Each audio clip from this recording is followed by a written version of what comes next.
We are now recording. Good morning, everybody. My name is Christopher Fort. I'm the Assistant General Counsel for the city and staff to the Mayor's Code Enforcement Committee. I hereby call this meeting to order at 9:02 a.m. on July 14th, 2022.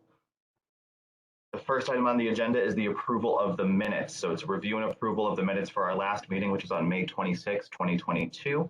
Do I have a motion? All right, Dean, thank you. Do I have a second? Gary, thank you. All right, any discussion on the motion? Seeing none, all in favor, please unmute yourselves and so signify by saying aye. Aye. Aye. Any opposed? Any abstentions? All right, seeing none, motion passes unanimously at 9:03 a.m. All right, next item we have on the agenda is public session. So I do see that we have a member of the public here today.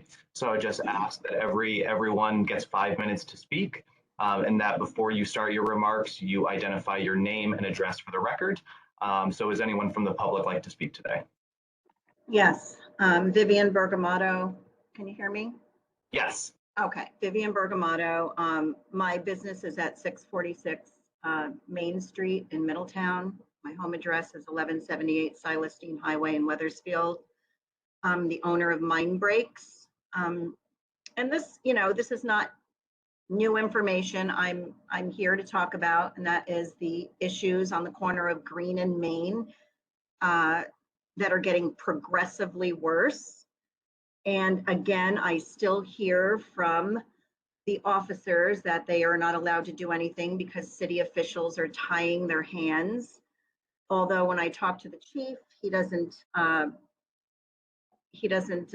believe that's true. He wouldn't allow that to happen, but yet his officers are following suit because I guess they've been scolded by city officials for giving tickets, for making arrests.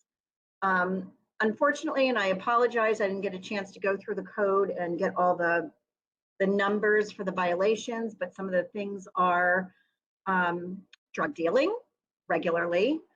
We just had a Middletown Arts Fest that was put together by Rachel DeCabbage of Cinder and Salt, and few of the vendors left within 30 minutes of being there because they were being harassed in such a bad way that it frightened them. Also, the other ones who stayed remained there frightened and witnessed the drug deals going on and also put up with the harassment.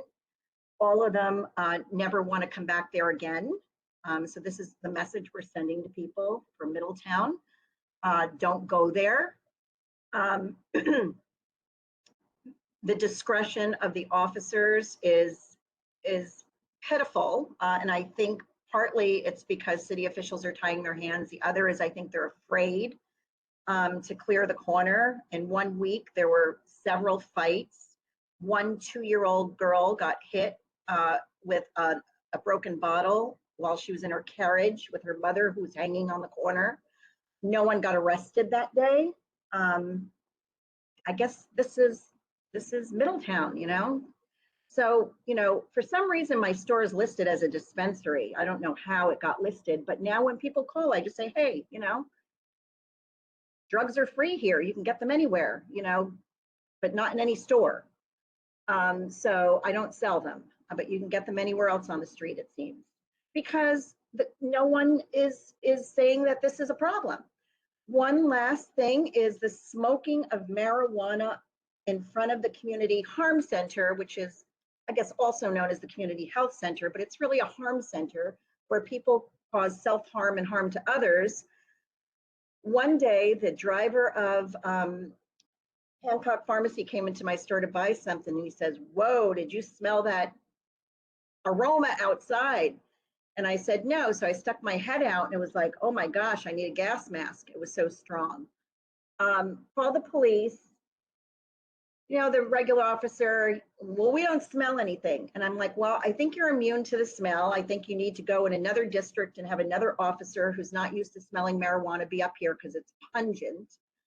And I don't think, I have had 15-year-old girls work in my store that were through the youth grant at the chamber.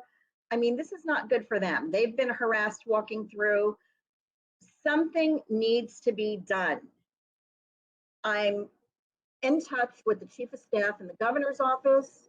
I want them to claim Middletown as a disaster area and call in the National Guard. A disaster is defined as a serious disruption to the functioning of a community that exceeds its capacity to cope using its own resources.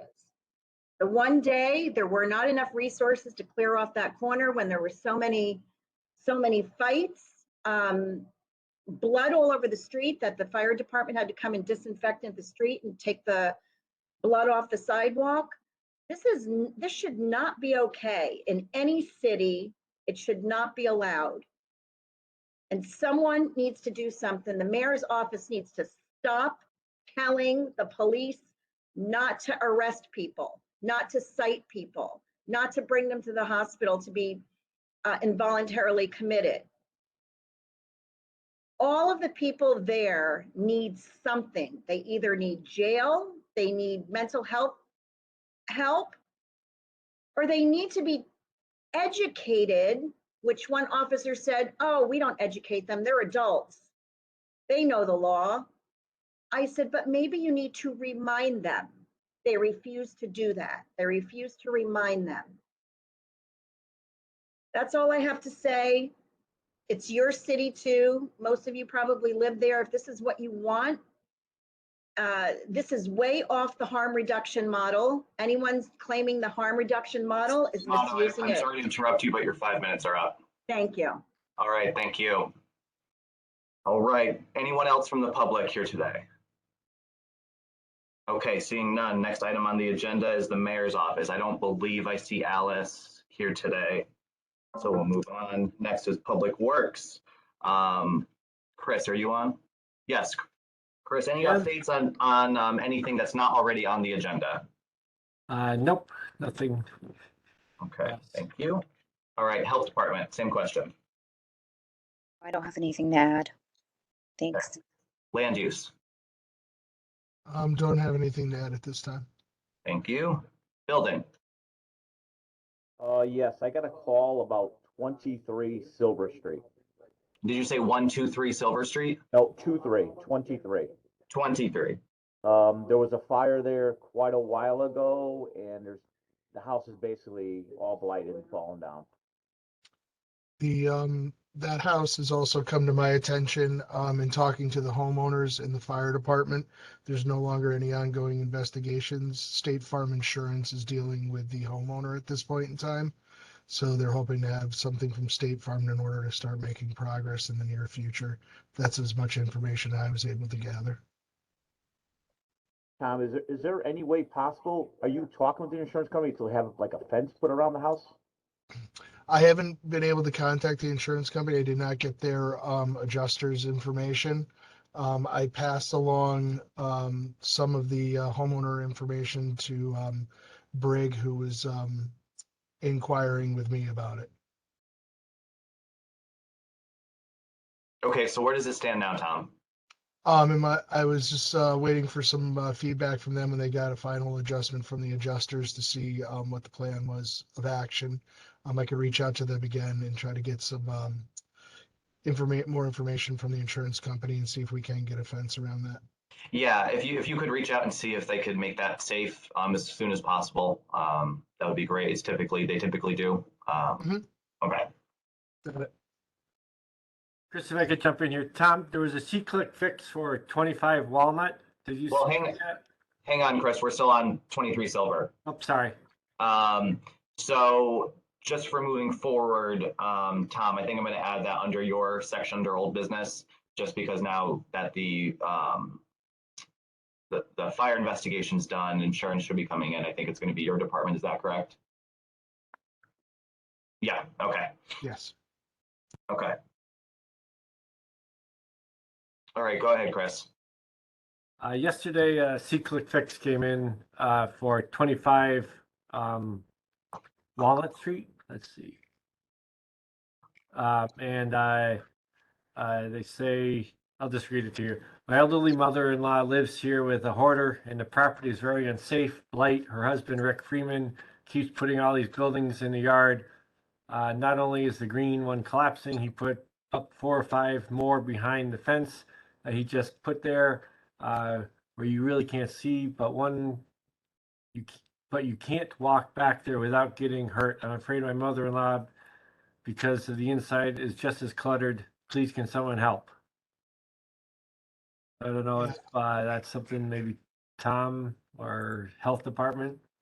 I received that and it's on the list for a drive-by today to do an inspection.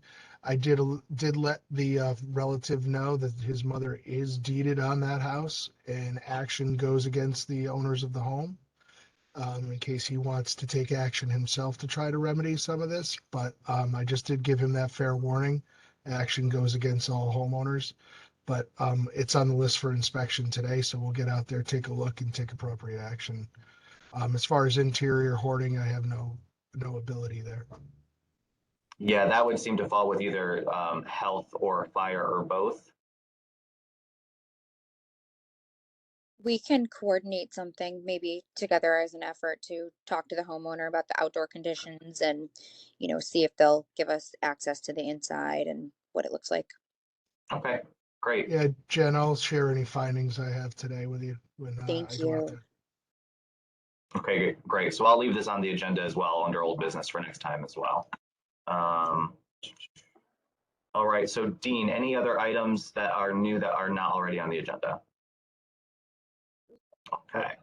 Next we have PD. I don't see anyone from PD here. Is anyone from the police here? No. Okay. All right, city fire, same question. I have nothing new to add. Okay, South fire.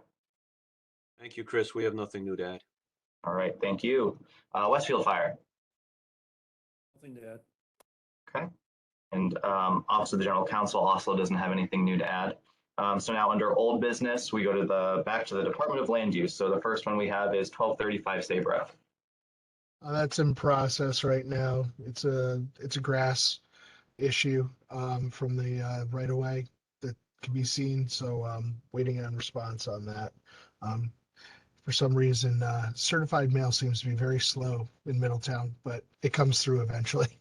So I'll know when they've been when I get a response. But Okay.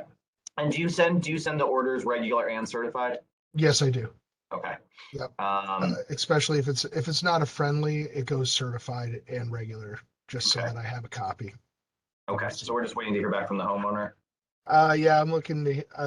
Yeah, grass. They usually push it until the last few days or a little bit over the 30-day. But Mhm. I have multiple issues with trying to get contractors and some foreclosures, but this shouldn't be an issue with that. Okay. And has an order been issued or just a letter at this point? There's a notice of violation out. Okay. All right. Moving down the list, 159 Boston Road. That's going to just be stagnant for a long time. It's one of the unfortunate zoning issues where it's issuing a citation is not going to get any more action than trying to work with the homeowner, and the homeowner is very unwilling to work and doesn't want to communicate. Most avenues into this have come up bare, but I continue to try to find angles to try to work with this homeowner. Supposedly he's not living in the house that has the issues, but is living somewhere on site. But without gaining access or having a chance to talk to the homeowner, it's just going to be a continuous issue that I try to keep working into. It's going to be very long term, I think. Okay. I mean, if that's the case too, we can also proceed the citation route and then, get a judgment if that's Okay. something you would want to do. But we can touch base offline on that. Yeah. I'll give you some of the particulars offline. Okay. 212 Sis Street. I finally got an open conversation with the gentleman there. He said he's done some grass maintenance. I have to get out to inspect that, and then I have to start working with him to get some of the blight issues there. But he has reached out. He has communicated just under the wire. So hopefully I'll be able to work with him on getting some of the issues, at least visually, squared away for the residents in that area. 520 East Main Street. The roof project, while slow, it has been weathered in, and it seems that the ladder doesn't move very often, but There's been little activity over there. It's not as in bad condition as previous to my start. So I just continue to monitor the slow progress on that.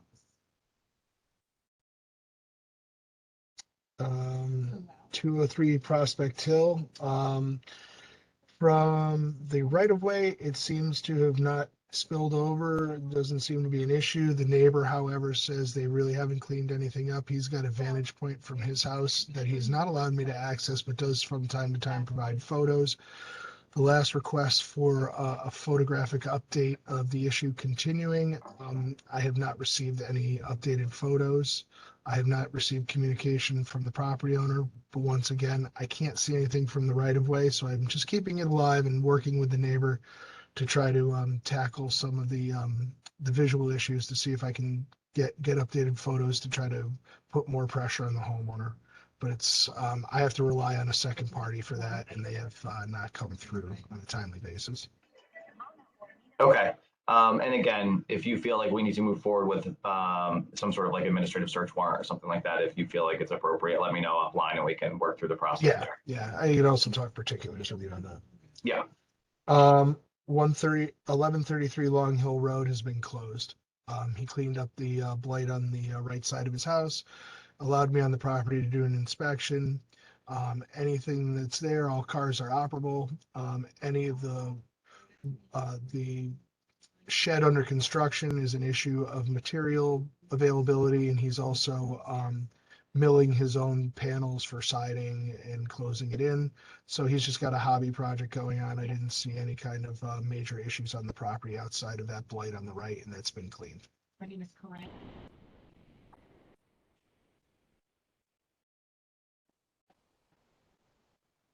I'm not hearing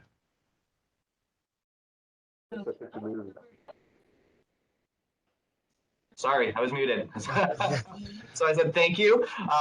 And I was asking if anyone knew anything about 115 Wanda Lane. I know that it's under the PDs and they're not here.